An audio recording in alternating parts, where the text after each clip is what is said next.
Bonsoir à vous tous, bienvenue à nouveau à notre mini-série, une mini-série tellement importante qui présente l'enseignement de notre Maître à ses disciples, qui partage les béatitudes ou les bénédictions divines sur le serviteur qui désire accomplir sa volonté. Jésus a bien dit à ses disciples dans Jean 13:13, « Vous m'appelez Maître et vous m'appelez Seigneur, et vous dites bien, car je le suis. » Jésus a dit, vous avez raison, c'est mon rôle dans votre vie. Il est notre Maître pour nous enseigner la bonne voie à suivre. Il est notre Seigneur, le Kurios, l'autorité suprême du chrétien, pour nous dicter quelle conduite on doit avoir en tant qu'enfant de Dieu. Et si on veut être un bon disciple, il faut venir et avoir un esprit ouvert envers ses instructions. Une docilité de cœur qui nous permet de changer nos pratiques pour lui plaire et le suivre adéquatement. D'ailleurs, Jésus n'en demande rien de moins. Il a dit, « Pourquoi m'appelez-vous Seigneur, Seigneur, et ne faites-vous pas ce que je dis ?» Luc, chapitre 6, au verset 46. Pour être un bon serviteur, pour être un disciple fidèle à notre Maître, il faut écouter et ensuite aller mettre en pratique les instructions de la parole de Dieu. Alors, qu'est-ce qu'on apprend ce soir des béatitudes du Seigneur? Relisons notre passage clé au complet pour nous rappeler les béatitudes qu'on a déjà vues, puis ensuite on va se concentrer sur une béatitude très, très importante pour nous. Cherchons ensemble l'Évangile de Matthieu au chapitre 5. L'Évangile de Matthieu, un des passages dans les évangiles où on nous présente les béatitudes de Christ. Matthieu, chapitre 5, à partir du verset 1. Matthieu, chapitre 5, au verset 1. Voyant la foule, Jésus monta sur la montagne, et après qu'il se fut assis, ses disciples s'approchèrent de lui.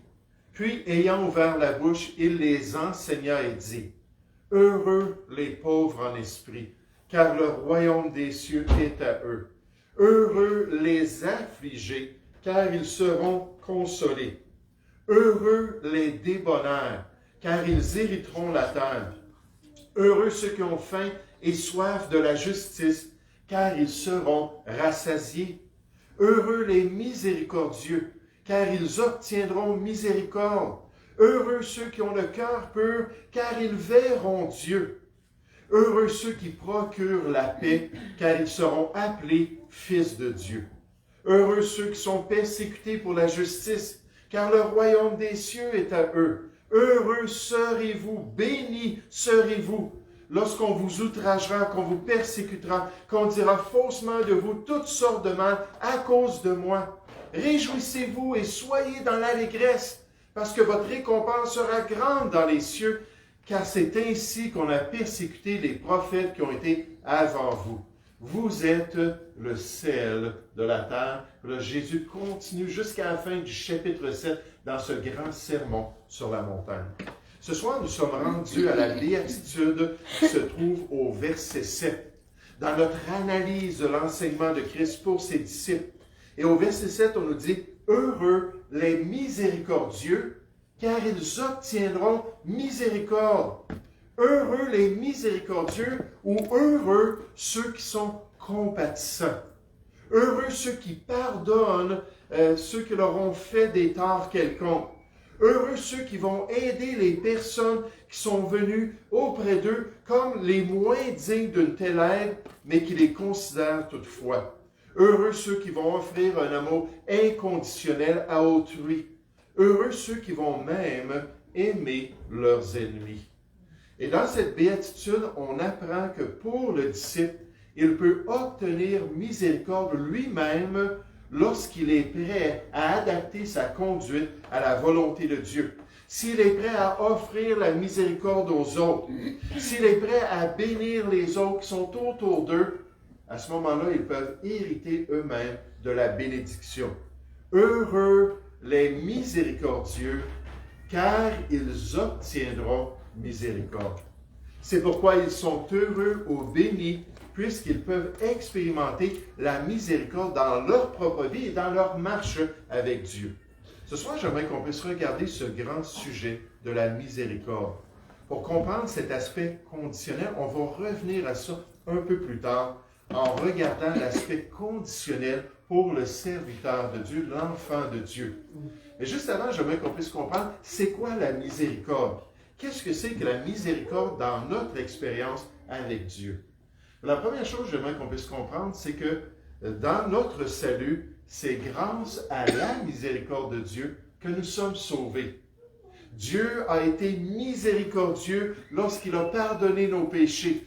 Dieu a été miséricordieux envers nous lorsqu'il nous a donné cette nouvelle vie en Jésus-Christ. Cherchez avec moi quelques passages où on voit que notre salut dépend de la miséricorde de Dieu. Tite chapitre 3.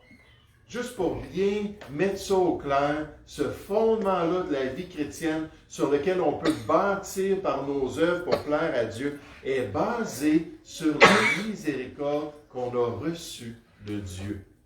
Tite chapitre 3 à partir du verset 1.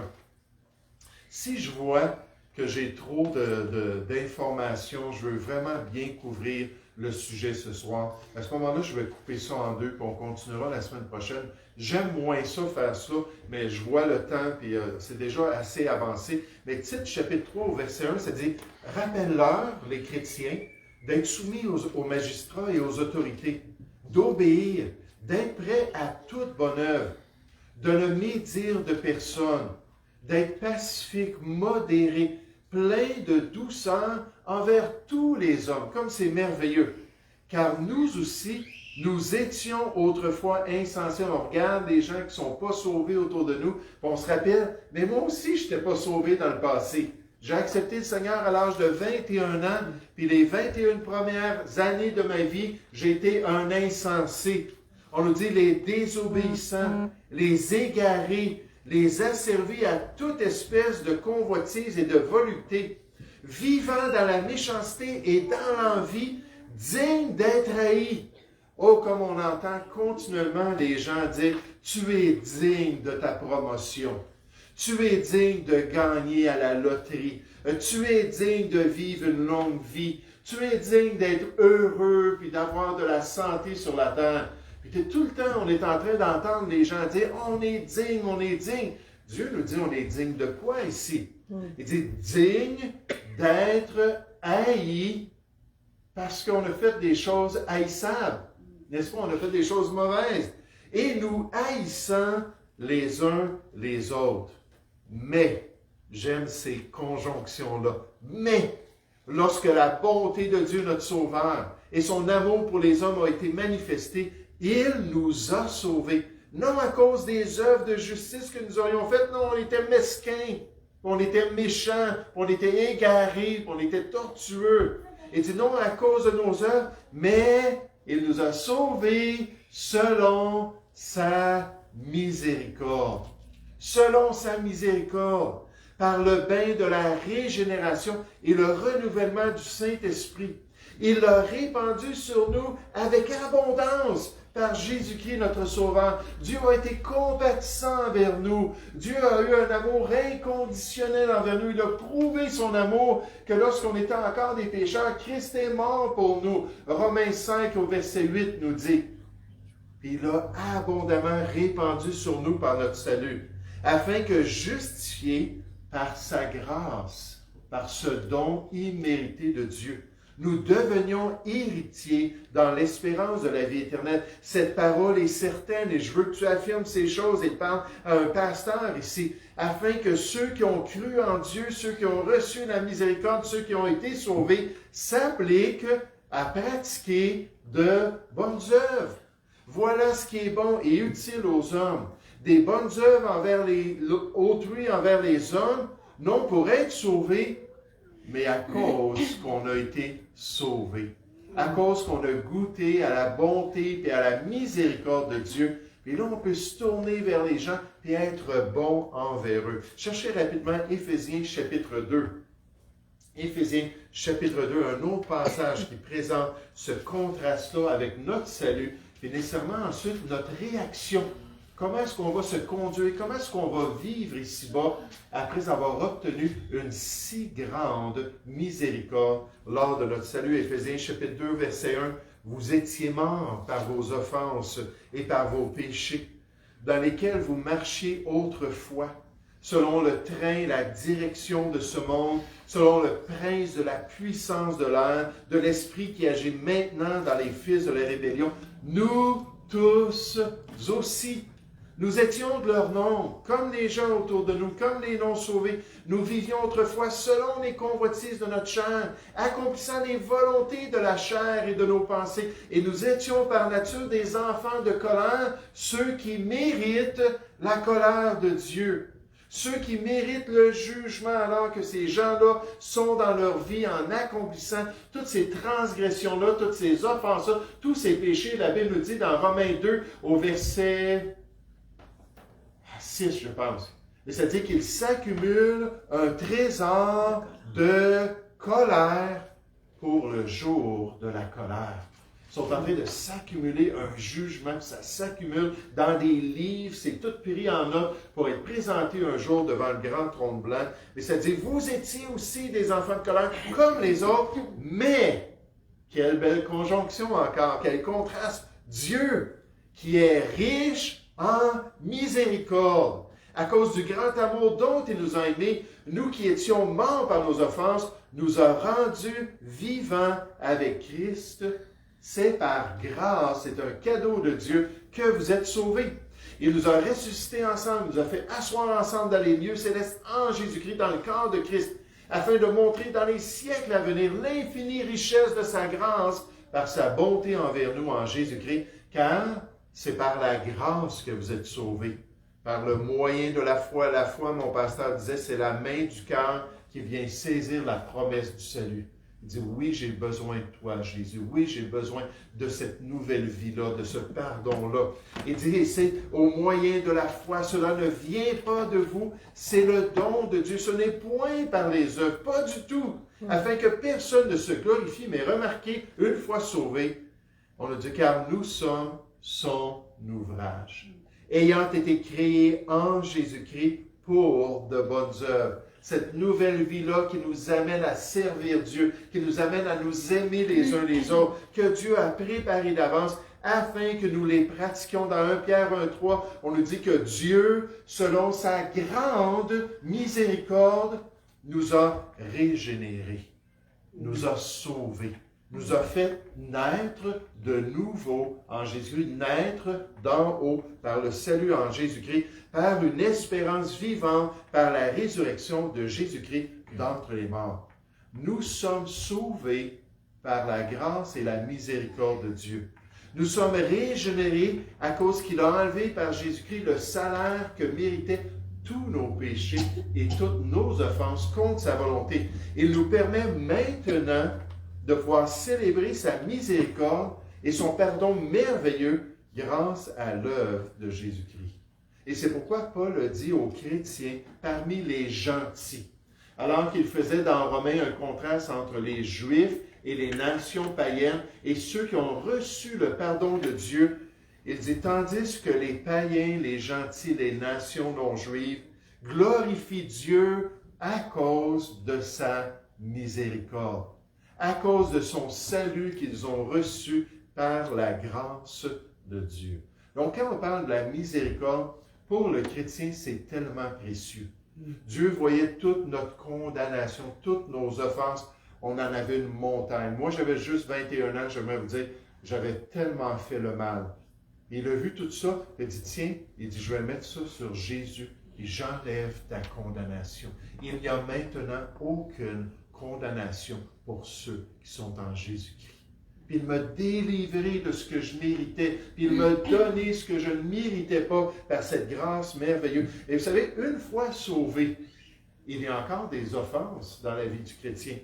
Une fois sauvé, on va encore faire des péchés en tant qu'enfant de Dieu. Et le croyant a encore besoin de la miséricorde de Dieu. Il a encore besoin que le Seigneur soit compatissant envers lui. Il a encore besoin que le Seigneur lui pardonne et lui permette de se relever. 7 fois le juste tombe et il se relève. Il a encore besoin d'un amour inconditionnel de la part de son Père céleste. Et ça, c'est mon deuxième point ce soir. La miséricorde de Dieu est nécessaire pour notre marche chrétienne. La miséricorde de Dieu est nécessaire. On l'a vu dans notre série dans 1 Jean. Vous vous rappelez les dimanches soirs, lorsqu'on regardait le premier chapitre, dans 1 Jean 1 au verset 7, on a dit, mais si nous marchons dans la lumière, comme il est lui-même dans la lumière, nous sommes mutuellement en communion avec Dieu. On a décidé de rester attachés à la volonté de Dieu. On a décidé de se soumettre au plan de Dieu, de ne pas être conforme au siècle présent et aux ténèbres qui nous entourent. Et on dit, et le sang de Jésus, son Fils, nous purifie de toute iniquité. On parle à des chrétiens, là. On parle à des gens qui ont reçu la miséricorde, qui ont reçu le pardon de Dieu dans notre marche imparfaite ici-bas, parce qu'on bronche de toutes sortes de manières, puisque même si notre esprit est bien disposé, notre chair est faible, on a toujours besoin du pardon de Dieu. Et Dieu nous invite à aller le chercher. Regardez avec moi dans Hébreux chapitre 4. Hébreux chapitre 4. On a reçu la miséricorde par notre salut en Jésus-Christ. Dieu nous a donné l'exemple d'un amour inconditionnel. Il nous a donné un exemple de cet amour-là patient envers nous, qui nous a amené un jour à faire ce choix de nous confier en Jésus-Christ, à enlever les conséquences dans notre vie pour qu'on puisse le glorifier. Mais maintenant que nous sommes sauvés, puisque nous demeurons faibles et nous demeurons des êtres humains, on a toujours besoin de cet amour et de cette compassion de la part de Dieu. Hébreux chapitre 4 nous dit au verset 14, « Ainsi, puisque nous avons un grand souverain sacrificateur, un grand prêtre qui a traversé les cieux, Jésus le Fils de Dieu, demeurons fermes dans la foi que nous professons, car nous n'avons pas un sacrificateur qui ne puisse compatir à nos faiblesses. » Les chrétiens faibles, oui, certainement, qui ne puisse compatir à nos faiblesses, au contraire. Puis il a été tenté comme nous en toutes choses, sans commettre de péché. Puis là, remarquez, on nous dit, approchons-nous donc avec assurance du trône de la grâce, afin d'obtenir quoi? La miséricorde, et de trouver grâce pour être secouru dans nos besoins. Qui est capable de citer 1 Jean 1 au verset 9? Si nous confessons nos péchés, il est fidèle et juste pour nous les pardonner et pour nous purifier de toute iniquité. Amen. Quelle belle promesse, n'est-ce pas? C'est la miséricorde de Dieu. On va le dire tous ensemble. Si nous confessons nos péchés, il est fidèle et juste pour nous pardonner et pour nous purifier de toute iniquité. 1 Jean 1, 9, je n'étais pas prêt. Mais dans les exhortations, on voit que les apôtres, c'est ce qu'ils désiraient pour les chrétiens. Je vais juste vous citer quelques passages. Titre 1, 2. Que la grâce, la miséricorde et la paix te soient données de la part de Dieu le Père et de Jésus-Christ notre Seigneur. Puis c'est frappant, c'était un pasteur qui le dit cela. Paul disait toujours la grâce et la paix dans son introduction, puis il terminait que la grâce soit avec vous. Toujours dans toutes ses épîtres. On peut regarder n'importe quelle épître de Paul, mais pour les pasteurs, il rajoute la miséricorde. Je pense que les pasteurs ont besoin de beaucoup de miséricorde. Beaucoup de pardon à cause de toutes les erreurs qu'on fait alors qu'on veut servir le Seigneur. Dans 2 Timothée 1,16, il dit que le Seigneur répande sa miséricorde sur la maison d'Onésiphore. Dans 2 Timothée 1,18, que le Seigneur lui donne d'obtenir miséricorde encore Onésiphore auprès du Seigneur en ce jour-là. Dans 2 Jean 1,3, que la grâce, la miséricorde et la paix soient avec vous de la part de Dieu le Père et de la part de Jésus-Christ. Et je ne rajoute que la miséricorde, la paix et l'amour vous soient multipliés. Frères et sœurs, dans notre marche chrétienne, on a besoin de la miséricorde de Dieu. On a besoin que Dieu soit patient envers nous. On a besoin que Dieu soit compatissant. On a besoin que Dieu soit bon et qu'il nous pardonne. Mais quand on regarde le Nouveau Testament, comme dans notre béatitude, on y revient, et deux autres passages, on va terminer ça avec ça, on s'aperçoit que la miséricorde, c'est conditionnel. La miséricorde dans notre vie en tant que chrétien, c'est conditionnel. Conditionnel à la manière qu'on traite les autres. Conditionnel à la manière qu'on est prêt, nous aussi, à être compatissants envers les autres. Puis quand Dieu voit un cœur d'un chrétien qui est dur, un cœur d'un enfant de Dieu qui ne veut pas répandre cette miséricorde-là dans ses relations avec les autres, il dit « Oups, attends un petit peu, j'arrête. J'arrête d'être bon. J'arrête d'être patient. Ma longanimité, ma grande patience va arrêter juste là. Wow, je vais avoir ton attention parce que ça ne fonctionne pas comme ça. On peut être un obstacle à la manifestation de la miséricorde dans notre vie. Comme un non-sauvé qui se prive de la miséricorde du salut en refusant l'œuvre du Seigneur Jésus. On ne croit pas, nous, que c'est irrésistible le salut de Dieu. On peut faire un choix. Dieu travaille dans nos cœurs, puis on peut fouler aux pieds le Fils de Dieu, puis se détourner de l'œuvre de Dieu. Mais de même, si le chrétien ne suit pas la volonté de Dieu, il peut mettre des entraves qui vont l'empêcher d'expérimenter la miséricorde qu'on a tellement besoin dans notre marche chrétienne. Des entraves à cette réception-là de la part de notre Père céleste. Revenez dans notre passage principal, Matthieu chapitre 5, dans cette béatitude-là. J'aimerais juste faire voir ce qu'elle ne dit pas. D'accord? Juste pour qu'on voit le contraste. Matthieu chapitre 5, au verset 7. Heureux les miséricordieux, car ils obtiendront miséricorde. Ils vont être bénis de Dieu parce qu'ils sont miséricordieux dans leur relation et Dieu va leur donner cette miséricorde dans la relation avec Dieu. Maintenant, le texte ne dit pas « Heureux les non miséricordieux, car ils obtiendront miséricorde ». Ou « Heureux ceux qui refusent d'être miséricordieux, parce qu'ils vont continuer à avoir la miséricorde de Dieu sur leur vie, qui refusent d'être bons inconditionnellement, qui refusent de pardonner les offenses. Dans le Nouveau Testament, la miséricorde et le pardon sont liés ensemble. Puis là, on nous dit que si on n'est pas prêt à suivre cette condition-là, puis à être comme notre Père céleste en étant bon envers les autres, on est en train de se priver dans notre relation avec Dieu de cet élément si important. On empêche Dieu d'être miséricordieux envers nous. Et pour le chrétien, c'est une catastrophe. C'est une catastrophe quand Dieu enlève sa main de bénédiction, enlève sa direction dans notre vie. Et là, il nous laisse à nous-mêmes à cause des choix dans notre cœur. J'aimerais juste vous donner quelques exemples de ce qu'on l'a vu dans notre béatitude ici. Tournez avec moi dans Jacques chapitre 2 rapidement. Jacques chapitre 2. Hey, vous écoutez bien, j'ai l'attention des tout petits, j'ai l'attention des très grands. C'est merveilleux. L'importance de ne pas être une entrave à l'œuvre de Dieu. Dans Jacques chapitre 2, le contexte, c'est le favoritisme. Faire exception de personne. Un homme rentre, il est habillé là, tout beau, avec un bel habit. On a vu qu'il conduisait une Mercedes. Et en passant, il y en a un homme qui a une Mercedes. Là. Quelqu'un me dit ça. Mon épouse faisait une illustration avec une Mercedes. La petite fille a dit « Mais mon père, il conduit une Mercedes. » Mais là, il rentre là, puis là, on le voit. Les tailles, puis le gros collier. Puis hey, on a une belle place pour toi ici. Là, il rentre quelqu'un, une personne de la rue, ses vêtements sont tous usés, il sent pas bon. Puis là, il dit, je cherche à connaître Dieu. Regarde là, dans la salle de conférence, là-bas, je pense qu'il y a un petit banc, là. Va donc t'asseoir là-bas. Jean qui dit, qu'est-ce que vous faites là? C'est terrible de traiter les gens comme ça, de faire des catégories de personnes, faire des distinctions humaines qui sont totalement contraires à l'amour de Dieu. Et regardez ce qu'il dit au verset 8, il dit, si vous accomplissez la loi royale, Jésus nous l'a mentionné, c'est quoi la loi royale?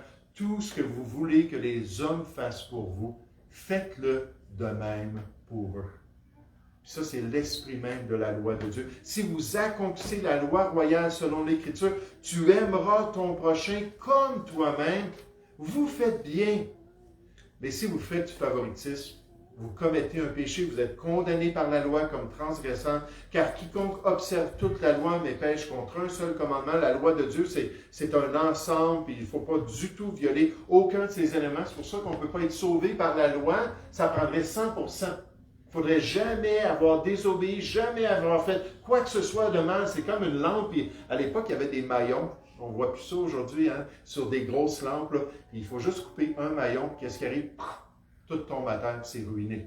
Mais ça, c'est comme ça pour nous, devant Dieu. Car quiconque observe toute la loi, cherche à obéir, pêche contre un seul commandement, devient coupable de tous. En effet, celui qui dit « tu ne commettras point l'adultère » a dit aussi « tu ne tueras point ». Or, si tu ne commets point l'adultère, mais que tu commettes un meurtre, tu deviens transgresseur de la loi en tant que chrétien. Parlez et agissez comme devant être jugés par une loi de liberté, cette loi-là pour le chrétien, pour l'enfant de Dieu qui est libre en Jésus-Christ de faire ce qui est bien. Il dit au verset 13, « Car le jugement, en parlant de Dieu, le jugement est sans miséricorde pour qui n'a pas fait miséricorde. » Et Dieu n'a aucune miséricorde à nous offrir si on ne fait pas de miséricorde, nous aussi. La miséricorde triomphe du jugement. Ce soir, on va sauter un autre passage, vous pouvez le consulter, 1 Pierre chapitre 3, versets 8 et 9, où on nous dit qu'on peut hériter de la bénédiction de Dieu si on laisse de côté notre colère, si on refuse de nous venger nous-mêmes, si on ne rend pas le mal pour le mal, mais au contraire qu'on est bon envers tous les hommes, ça dit qu'on peut hériter de la bénédiction de Dieu. Et dans les bénédictions, les béatitudes, qu'est-ce qu'on voit? C'est que la miséricorde fait partie de l'ensemble de bénédictions et Dieu va être patient et Dieu va agir dans notre vie. Maintenant, j'aimerais qu'on puisse regarder un passage très, très solennel. On va terminer avec ça. J'aimerais vous encourager à tourner dans Matthieu chapitre 18. Heureux les miséricordieux.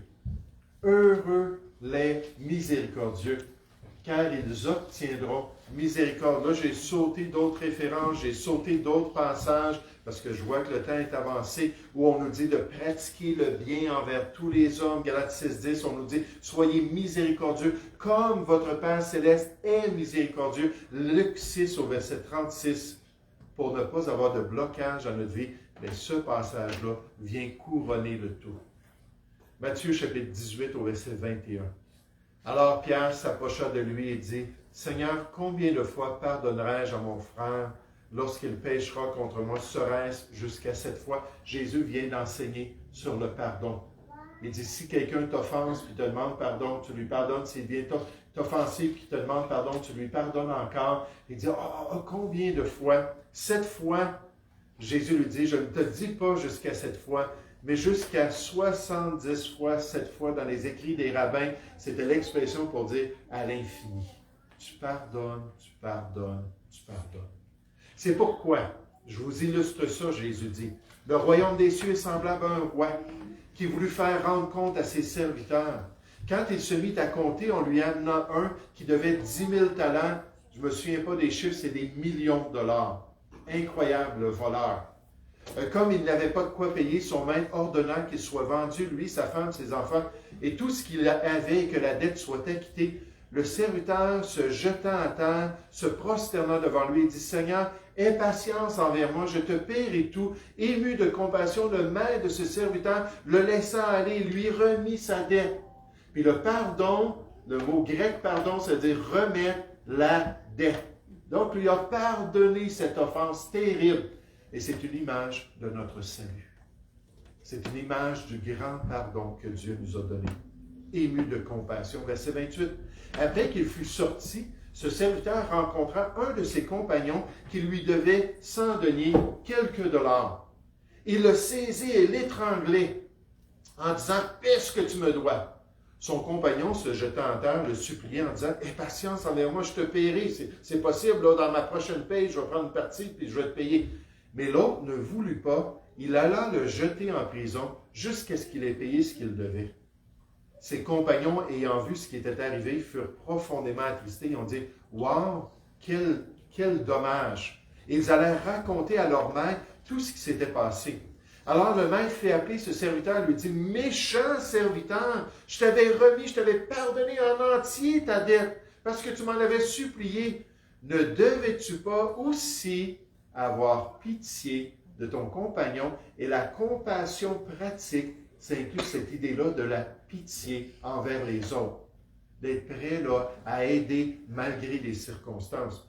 « Comme j'ai eu pitié de toi. » Et son maître, irrité, le livra au bourreau, jusqu'à ce qu'il ait payé tout ce qu'il devait, donc pour toujours. Il n'y avait plus de sortie de là, nécessairement. Verset 35.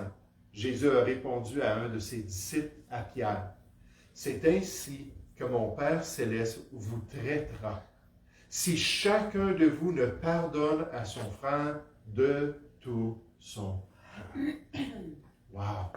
Comme c'est solennel, n'est-ce pas? Dans Hébreux 12, au verset 14, on nous dit de veiller à ce qu'il n'y ait pas de racine d'amertume dans notre cœur. Dans Éphésiens 4, au verset 31, ça dit que toute animosité, toute méchanceté, tout le mal qu'on peut avoir dans notre cœur, que ça disparaisse de notre vie. Pourquoi? Parce qu'on veut être miséricordieux comme notre Dieu est miséricordieux. Oh, Dieu nous a manifesté sa miséricorde comme avec ce serviteur, en nous remettant toute la dette de nos péchés, de nos offenses. Maintenant, il nous invite à être miséricordieux comme lui, puis à être prompt à pardonner les autres. Et si on refuse de le faire, bien, on ne peut pas on ne peut pas obtenir sa miséricorde. Ça fait un blocage dans notre relation avec Dieu, juste assez pour qu'on voit la folie de notre voie. On s'aperçoit, est-ce que ça se peut, après tout ce que j'ai fait à mon Père céleste, que je ne sois pas capable de pardonner aux autres? Des fois, il y a des gens qui viennent à l'Assemblée et ils me partagent ça. « Ah ben, mon frère, je parlais avec lui, puis il n'est pas capable de pardonner, ou mon père, ou mon cousin, ou peu importe, ils ne sont pas capables de pardonner quand on les offense, tout ça. » Je leur dis, mais est-ce qu'ils ont reçu le pardon de Dieu? Ils disent non, ils ne sont pas sauvés encore. J'ai dit, mais quel témoignage tu peux avoir pour eux? De dire que moi, Dieu m'a tout pardonné. Et par sa grâce, j'essaie aussi d'être miséricordieux envers tous. Nous allons prier ensemble. Oui, Père Céleste, encore merci pour ces béatitudes, merci pour ce miroir spirituel, merci pour ce rappel de l'importance de pardonner, l'importance d'être miséricordieux. Et merci pour ta grâce que tu nous donnes, qui nous permet d'aller au-delà de nos sentiments ou même de nos ressentiments pour offrir volontairement le pardon aux gens, pour être compatissant, pour être patient, pour être bon et pour aimer inconditionnellement, afin, Seigneur, d'être ce témoignage de tes enfants, ce témoignage de bonté et d'amour. Oh, change-nous et transforme-nous, nous te prions, au nom du Seigneur Jésus.